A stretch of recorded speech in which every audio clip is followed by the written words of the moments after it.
안녕하십니까? 머니케어 뉴스 케어맨입니다. 요즘 투자 환경이 좀 많이 좋아져서 여러분들 투자할 때 좀 부담이 별로 없다 이렇게 생각이 들고요. 다만 여러분들도 걱정되시는 것들이 그런 것 같아요. 이게 거품이야, 과열이야, 뭐 이런 부분들 고민하는 분들 계실 것 같은데요. 자, 그런 부분은 지금 당장은 아니다라는 부분들 좀 이야기 드리도록 할 거고요. 지금 미국과 중국이 패권 경쟁을 많이 하고 있지 않습니까? 그런 과정 속에서 미국의 어떤 분야들이 상당히 성장을 할 건지, 또 R&D 분야가 결국 미래의 성장 먹거리를 가져올 거 아니겠습니까? 그런 거 우리가 생각해보고 체크해보는 시간 좀 가져보도록 하겠습니다. 아무튼 저희 머니케어 뉴스에서 여러분들 적어도 80% 이상의 적중률을 보이는 리포팅을 좀 해드리고 싶다라는 것들이 제 개인적인 목표인데 그렇게 현재까지는 잘 진행되어져 가고 있는 것 같습니다. 뭐 세상에 신이 아닌 이상 100% 맞출 수는 없는 것이고요. 우리가 좋은 리포트를 또 보다 보면 그 결과적으로 시간이 지나면서 대부분 또 해결되는 문제도 있습니다. 근데 가장 중요한 건 이런 것들이죠. 언제까지 투자하고 우리가 투자 유효 기간이라고 저는 표현을 하는데 돈에 대해도 항상 우리가 투자할 수 있는 기간이 있지 않습니까? 못 기다리면 지는 거죠. 대부분의 게임의 법칙에서 주식시장은 그런 것 같아요. 좋은 종목을 샀으면 때가 되면 다 대부분이 우리한테 충분히 보답을 하게 돼 있는데 내가 그 시간을 못 버티는 거죠. 근데 그걸 두고 장기 투자라고 하지는 않거든요. 근데 좀 다른 개념이니까 좀 참고하시고요. 통상적으로 우리가 주식시장 거래할 때 아주 장기 투자 해봤자 진짜 1년이죠. 그 이상은 대부분 다른 부분으로 좀 바라봐야 된다라고 좀 생각을 하고 있습니다. 정말 주주 아닌 이상은 그렇게 오랫동안 장기 투자할 만한 그런 것들을 할 수 있는 사람들이 많지는 않거든요. 자, 투자 유효 기간이 길면 길수록 게임의 법칙에서 이길 확률은 상당히 높겠죠. 그런데 우리가 재테크도 해야 되고 빠른 시간 내에 회전율도 높여서 수익도 빨리빨리 가져가는 게 상당히 좋으니까 우리가 대부분 그렇게 할 수는 없죠. 그래서 그런 거 위주로 하다 보면 보통 쿼터 이렇게 분기별로 여러분들이 투자해 나가는 그런 방식이 상당히 의미가 있을 것 같다라고 생각을 하고 있습니다. 최근에 이야기 드렸던 거, 뭐, 많은 부분들, 석유 정유화학도 그렇고, 뭐, 이런 환경들이 우호적으로 변하고 있지 않습니까? 뭐, 항공주도 올라, 뭐, 아무튼, 제가 많은 부분 리포트 해드리긴 했는데, 그 도움이 되셨으면 좋겠다 생각이 들고요. 오늘도 여러분들한테 좀 미국의 반독점 규제 강화 이런 것들 있었는데 그런 것들도 싹 없어졌다라고 생각하시면 되고 그런 관련된 내용 여러분들하고 공감 나눠보도록 하겠습니다. 네, 여러분들의 구독, 좋아요는 제게 큰 힘이 됩니다. 그 점 잘 알고 계시죠? 이제 시작하도록 하겠습니다. 자, 미국하고 중국하고 기술 패권 진행하는 과정에서 중국도 돈을 갖다 엄청나게 쏟아붓고 있고 미국도 상당히 크게 투자를 하고 있습니다.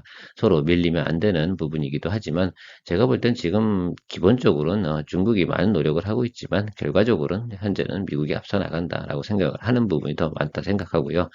가장 우리가 좀 파악해야 되는 건 주식을 투자하는 사람들이니까 자 그럼 미국이 뭘 어느 회사들 어느 업종에 이렇게 투자하고 있는 거야라고 하면 백악관 리포트에 나오게 되면 이 네 가지 분야가 가장 핵심이다. 반도체, AI, 고급통신, 양자 컴퓨터 이 부분에 투자를 상당히 많이 한다.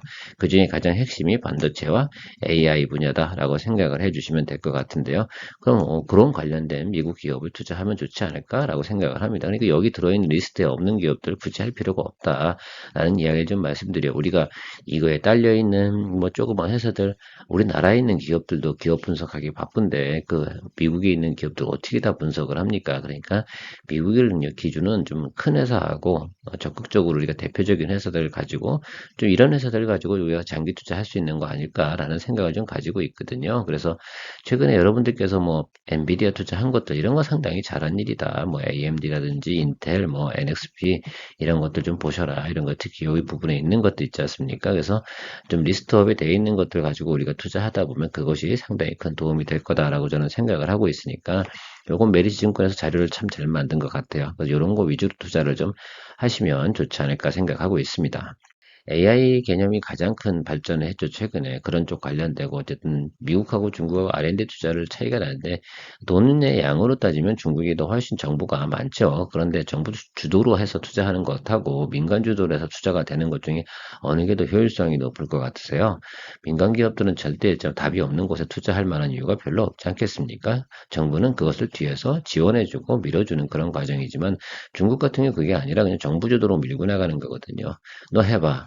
할 수 있냐? 해봐. 뭐 이런 식으로 하는 거 아니겠어요? 그러다 안 되면 다 날리는 거지만 민간 기업 같은 경우는 저희가 이런 기술을 가지고 있는데 이런 그 해제 혜택이나 혜택을 주면 더더욱 좋겠어. 그럼 우리 더 열심히 파이팅 해볼게. 이런 내용들을 해석하면 되지 않겠습니까? 그래서 큰 개념으로 살펴보다 보면 저는 효율성은 당연히 민간 기업에서 하는 것이 좋다. 더군다나 뭐 기초과학 투자라든지 이런 부분들은 미국들이 상당히 앞서 나가고 있는 부분은 분명히 맞다라고 생각을 하고 있습니다.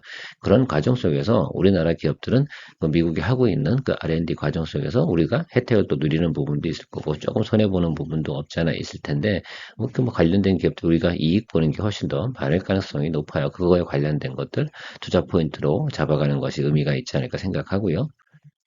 원래 그 바이든 대통령 들어서면서 규제를 많이 한다고 했잖아요. 뭐 플랫폼 경쟁 및 뭐 기회법, 그냥 플랫폼 독점 종시법 뭐 이런 것들 상당히 많이 있었는데 이거 다 없어졌다 생각하시면 됩니다. 하나도 통과 안 시켰습니다. 지금 이거 통과시켜 버리면 미국에 있는 빅테크들이 발전이 크게 저해가 되고 M&A 같은 것도 함부로 못하게 하려고 했는데 이게 그렇지 않다는 거죠. 그래서 적당하게 예를 들면 지금 규제 부분에서 해당되는 게 거의 없어요. 마지막에 의회 통과된 거는 아니 기업 합병 신청 비용 올리는 게 그게 무슨 규제입니까? 오히려 M&A를 못하게 하는 게 반독점법 이런 것들이 생기는 게 큰 규제죠. 최근에 내가 알기로는요, 그 마이크로소프트나 뭐 애플 이런 데 기업을 상당히 많이 인수한 걸로 저는 알고 있거든요. 실제로 그런 데이터도 나오고요. 그래서 그 정도로 다 예를 들면 오히려 많이 투자를 확대를 기여에 풀어줬다라고 생각하시면 될 것 같습니다. 그러게 이게 사실은 이게 불확실성이었는데 이 부분이 날아간 거죠. 근데 바이든 정부에는 이제 앞으로는 이런 얘기는 절대 안 한다라고 생각하시면 됩니다. 다음번에 뭐 혹시 바이든이 재선에 다시 성공한다 하더라도 이거는 진행되겠어요? 안 된다라고 우리가 생각하면 될 것 같아요. 공약을 진행하다가 날려버린 건 다시 보통 진행할 수가 없습니다. 특별하게. 다음번 새로 또 오는 사람들이 또, 이거 해봐야겠다라고 생각을 하는 것들이겠죠. 자, 지금 어쨌든 미국에서 지금 주로 주도하고 지금 투자하고 대통령 3년차 아니겠습니까? 가장 핵심으로 가고 있는 것들이 바로 여기 있는 거, 이 부분입니다. 핵심 기술, 통신, 네트워크, 반도체, 앞에서도 이야기 드렸잖아요. 특히 뭐 청정에너지 뭐 이런 것도 있지 않습니까? 그런 과정 속에서 지금 빅테크들 주가가 상당히 많이 올랐고 요 러셀 2000 같은 경우는 빅테크 달리고 나야 후발로 따라올 수 있는 것들이고요. 나스닥 뭐 이런 거 뭐 안 올라가겠습니까? 당연히 따라 올라가고 있는 거 당연히 알고 계실 거고요. 이걸 나스닥을 주도하는 건 당연히 개별이니까 개별 종목이 훨씬 더 많이 오르는 건 그게 정상인 거다라고 생각. 뭔가 끌고 올라가는 게 있어야지 올라가지 않겠습니까? 그렇죠? 자 그렇게만 생각해 보시면 될 것 같고요. 지금 좀 우리가 좀 상반기 때 적극적으로 진행이 안 됐던 것들이 진행되는 것들이 바로 신재생과 방산 테마인데요. 왜 여기를 좀 포커스를 봐야 되냐면 그동안 그 미국의 부채 한도 협상 때문에 채권을 발행하지 못했어요. 그러면 예를 들면 이쪽 부분에 돈을 갖다 어떻게 돼요? 지급을 해줘야 되는데 지급을 할 수가 없는 상황이잖아요. 사업을 추진해야 되는데 그 부채 한도 협상이 통과됐으니까 신재생하고 방산 관련 쪽에서 돈을 갖다 미국 정부가 이제 집행이 가능하다 이런 부분들이 의미가 있는 겁니다. 그렇죠? 자, 그러니까 여기 이제 앞으로 돈이 이제 수급이 들어가겠죠. 자, 우리가 생각해 보면 그래서 CS 윈드라든지 CS 베어링 뭐 이런 거 이야기 드리지 않습니까? 그래서 그런 것들이 여기 이제 좀 해당이 되기 시작을 할 거다. 미국 정부로부터 돈이 나올 건데, 저는 FOMC 볼 때도 이번에는 별로 관심을 갖지 않았지 않습니까? 왜요? 아니, 제가 이야기 드렸지 않습니까? 미국 정부에서 지금 9천억 달러라고 하네요. 6천억 달러가 아니고, 그 단기 채권 발행해가지고 시장에 다시 돈을 갖다 지급해야 되고, 뭐, 연방정부 월급도 줘야 되고, 뭐, 이렇지 않습니까? 이제 그걸 진행해야 되는데, 그 과정 속에서 지금 연준이 금리 올릴 이유는 없다라고 이야기 드렸고, 그 돈들이 나오게 되면 앞으로 이런 쪽으로 다 돈이 지금 집행이 될 거다. 결국 미국 경제에 상당히 좋은 거죠. 그 신재생하고 방산 쪽 관련 쪽에서는 상당히 기대가 되고요. 특히 방산 분야는요, 공화당 쪽에서 뭐 추진을 갖다 상당히 밀고 있다는 게 의미가 있어요. 자, 그렇게 되면은, 민주당이 지금 입장에서는, 좋지. 뭐, 지금, 무기 많이 예를 들면, 우크라이나 전쟁 때, 그 보이지 않게 제블린 같은 것도 많이 공급하고 있지 않습니까? 그러니까 그런 거 생각해 보면, 이쪽에 비용들도 많이 늘어났어요. 2022년 대비 2023년도 예산이 훨씬 더 늘어날 것이고, 2024년도도 더 많이 늘릴 거라고 이렇게 리포트가 나오고 있습니다. 그래서 그쪽 분야를 좀 관심을 좀 가져야 된다 이야기를 하고 있네요. 2022년도에 대비해서 상당히 많이 증액을 했다. 그러니까 이게 그 50억 달러 증액하는 게 이렇게 쉬운 건 아니지 않습니까? 그 다음에 또 늘어난다. 이렇게 쉽게 말하면 앞으로 그러니까 2024년까지 해가지고 작년보다 한 130억 달러 이 정도가 늘어나는 것들이죠. 이런 것들이 다 어디로 갑니까? 바로 미국 정부 무기를 공급하는 회사들한테 들어가는데 대표적으로 레이시온 같은 경우가 정부 주도의 100% 예를 들면 그 비율을 가지고 있는 거죠. 정부 매출 비용이. 당연히 그렇겠죠. 뭐 미사일이니까. 그쵸? 패트리어트 미사일하고 토마호크 미사일, 그다음에 제블린 아시잖아요. 뭐 이런 거 만드는 회사라고 생각하시면 됩니다. 그런 거뭐 민간에서 살 수는 없잖아요. 그러니까 대부분 정부가 사줘야 되는데 100%라고 생각하면 로키드 마트는 뭐 그 민간으로 수요가 나가는 게 있지 않습니까? 비행기 같은 경우도 좀 다르다라고 생각하면 아무튼 저런 기업들을 우리가 한 번 정도 체크해 볼 만하다. 그래서 저도 한번 레이시온 주가를 한번 살펴봤습니다. 어떻게 되는지. 에이시온 같은 경우는 여기 왼쪽이 이게 일봉인데요. 이게 부채 한도면서 끝나고 주가가 많이 좀 올라왔습니다. 물론 이걸 매수하라 이런 말씀을 드리는 건 아니고 동기업 같은 경우는 연평균 성장률이 대부분 한 10%좀 이상 가고 있어요. 그러니까 그런 거 생각해 보시고 앞으로 단기적으로는 좀 우상향으로 갈 가능성도 상당히 좀 있다라는 부분도 여러분들께서 생각해 보시고 이건 주봉입니다. 그래서 이런 식으로 움직이는 것들이 지금 현상이다. 뭐 이미 이제 로키드 마틴이나 노스롭 이런 것들은 기존에 매출이 있기 때문에 위아래로 업앤다운을 하고 있는 거고 기존의 보편적인 예를 보급 위주로 하는 회사들 말고요. 여러 레이시온 같은 경우는 그냥 정부에서 미사일 좀 더 사주면 수익이 더 생기는 거 아니겠어요? 그다음에 이런 방산업체들 같은 경우는 배당도 좀 있다라고 생각을 하시면 좋을 것 같습니다. 우리나라랑 연관져서 생각해보면 사실 신재생 쪽을 더 많이 투자하시는 게 도움이 될 것 같다라는 부분 좀 말씀드리도록 하겠습니다. 특별히 예를 들면 제가 이야기를 드린 이걸 하시라는 얘기 드리는 게 아니고 이런 것도 좀 있다라는 걸 관심 있는 분들은 뭐 그런 것도 한번 보셔라라고 말씀을 드리도록 하겠습니다. 빅스 지수가 이렇게 내려가게 되면 그죠?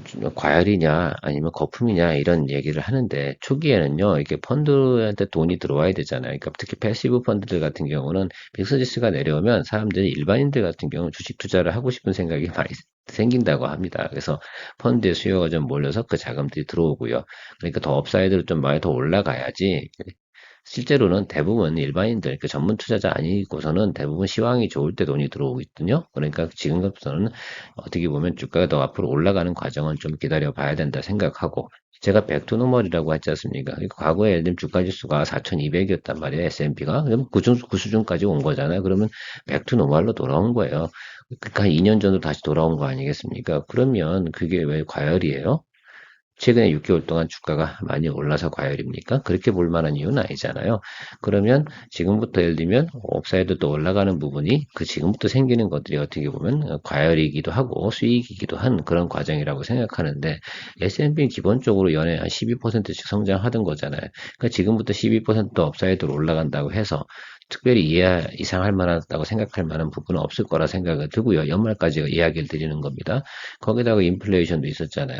기업들의 예를 들면 모든 물가들이 올라가는데 주가에는 그런 거 반영 안 합니까? 반영이 돼야겠죠. 그것까지 생각해 보면 한 20% 정도는 충분히 더 올라간다 하더라도 그것이 과열이라고 보기는 좀 어렵고요. 지금 펀드 자금 들어오는 것들도 과열된 내용으로 들어오고 있지는 않습니다. 지금 섹터별로 들어가는 부분이 예를 들면 인기가 많아서 그런 거죠. 절대 과열된 분위기는 아니다라고 생각을 하고요. 그래서 빅스 지수가 오히려 여기서 한 안정되는 구간에서 한 3개월 가고 나면 그쯤에서 예를 들면 조정이 오겠죠. 또 한 3분개월, 또 6개월, 7개월 이렇게 주가가 랠리하고 나면 잠깐 쉬어주는 것도 중요하다 이렇게 생각을 하고 있습니다. 미국 주가를 좀 볼 때 애플만 좀 보셔라 이런 얘기를 드린 적이 있어요. 애플 주가가 10% 조정 받으면 그때 매수하시면 됩니다. 뭐 또 사면 되니까 그렇게 과정을 우리가 걸쳐 나가는 것이 되게 중요한데 지금 현재 구조에서 예를 들면 주가가 문제가 생길 만한 이유 지금 제가 볼 땐 굳이 다음번 FMC 그죠? 그 정도 수준에서 조금 조정이 있을 것 같습니다. 그러니까 앞으로 2달 정도는 우리가 충분히 시간적 여유가 있으니까 그 시간은 일단 즐기는 것이 상당히 의미가 있을 것 같다라고 생각하고 있어요. 그러니까 7월까지는 괜찮다라고 우리가 좀 생각해 봅시다. 뭐 제가 이런 분야에 대해서는 전문가는 아니지만 저도 그냥 데이터 보고 여러분들하고 제 생각을 공유하는 차원에서 합니다. 저야 뭐 종목 리포트 제일 잘하는 사람이지 시황 리포트를 잘하는 사람은 아니니까 쭉 한번 이렇게 들어보시고 여러분들도 판단을 내려보시면 좋지 않을까 생각을 하고요.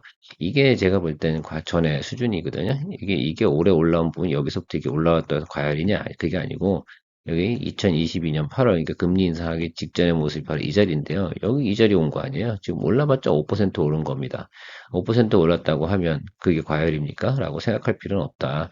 우리가 여기 요 구간을 끊어서 보면 2023년도 1월부터 현재까지 보면 주가가 15% 정도 오른 거 아니겠어요? 그렇죠. 요거는 또 많이 오른 거냐?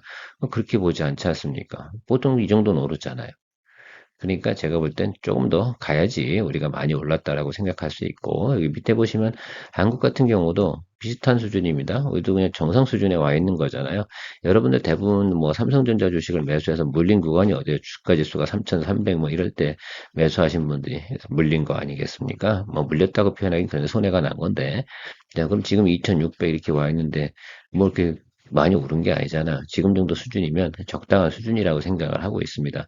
그 특별히 밑단으로도 올라갈 거냐 이 부분에 대한 부분은 퀘스천 마크이긴 하지만 적어도 많이 올랐다고 보기는 어렵다라는 부분들이고요. 상대적으로 여기 신흥국이나 중국에 비해서 주가 지수가 많이 윗단에 있는 건 분명히 맞습니다만, 그렇다고 해서 우리나라가 예를 들면 이게 과열이다라고 생각할 만한 이유는 또 아니다라고 생각을 하고 있습니다. 우리도 과거로 생각해 보면 이 정도 수준이면 그냥 보통이잖아요. 삼성전자나 SK 하이닉스의 주가가 앞으로 업사이드로 올라갈 일, 이게 상당히 중요한 거죠. 그것이 우리가 생각해 보는 것들이 뭐냐면 과열이냐 아니냐가 나타나는 과정인데 우리는 아직 시작도 안 했다라고 저는 생각을 하고 있습니다. 그렇지 않습니까? 뭐 시작을 했어요? 안 했지 않습니까? 그러니까 우리는 아직도 올라갈 길이 많이 남아있다 생각을 하고 있습니다. 그래서 내년도가 훨씬 더 우리한테는 더 우호적인 시장일 거고, 그때부터 적어도 이렇게 생각하시면 되지 않겠어요? 주가 지수가 3차에 넘어간다부터는 고민을 좀 해봐야죠. 그때부터는. 그렇죠? 자, 왜, 그때, 지금 근데 그걸 너무 우려해서 고민한다. 그럴 만한 이유는 별로 없는 것 같다 생각을 하고 있습니다. 그리고 항상 쇼크라든지 주가가 무너지는 과정들은 우리나라의 내재적인 문제 때문에 올 거냐라고 생각할 필요는 없어요. 미국으로부터 날아올 가능성이 상당히 높지 않겠어요. 그러니까 이 시장 같은 경우는 미국을 많이 보면서 의사결정을 내리면 될 것 같은데, 통상적으로 지금 나오는 많은 컨센서스들이 거품은 아니다라고 이야기를 하고 있는 것들이고, 제가 보는 과정에서도 지금부터 적어도 뭐 한 달 정도는 큰 문제는 없다. 저는 뭐 내년 이 정도 이렇게 다 예측할 수 있는 능력은 없고 한 달 정도로 생각해 봤어요. 전파적인 데이터나 지표를 보고 지금 시장 우호적인 매크로 지표들 있지 않습니까? 뭐 환율이라든지 유가라든지 뭐 이런 것들이 있는데, 이런 것들 최근에 좋아졌는데 뭘 벌써부터 무너질 만한 이유가 뭐가 있습니까? 아주 간편하게 생각해 보면 바로 그런 내용들이라고 저는 생각을 하거든요. 그러니까 지금은 아니다. 요 과정이 조금 시간이 흘러서 많이 조금 달려나가고 나면, 근데 제가 이런 얘기 드렸지 않습니까? 성수기에 도래되는 것들이 대부분 7월달, 8월달에 오는 것들 되게 많잖아요. 그때쯤 되면 한번 쉬어가는 거, 그래서 맞는 거죠. 정상적이라고 생각이 듭니다. 그러니까 3분기, 4분기가 좋은 게 따로 있고, 2분기에 끝나는 것들이 있지 않습니까? 그러니까 내수라든지 뭐 이런 거 돌아가는 것들은 다 7월 달에 끝나요. 제가 자동차도 7월이면 끝나요. 사실은 올해는. 다 그 장사들이 다 그렇게 돌아간다니까. 그러니까 그렇게 생각을 하면서 우리가 좀 준비를 해나가면 되지 않을까라는 의견을 드려보도록 하겠습니다.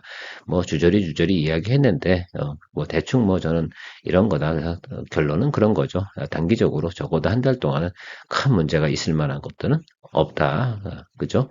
5월 달보다 더 나쁠 만한 사유도 없다. 그러니까 지금 한 달 정도는 충분히 즐기면서 가보자. 또 제가 일요일마다 시간 될 때 이런 것들에 대해서 이야기 한번 드리는 시간을 만들어 보도록 하겠습니다. 늘 여러분들한테 좋은 정보 드리도록 노력하는 머니케어 뉴스였습니다. 좋은 휴일 되시기 바랍니다. 감사합니다.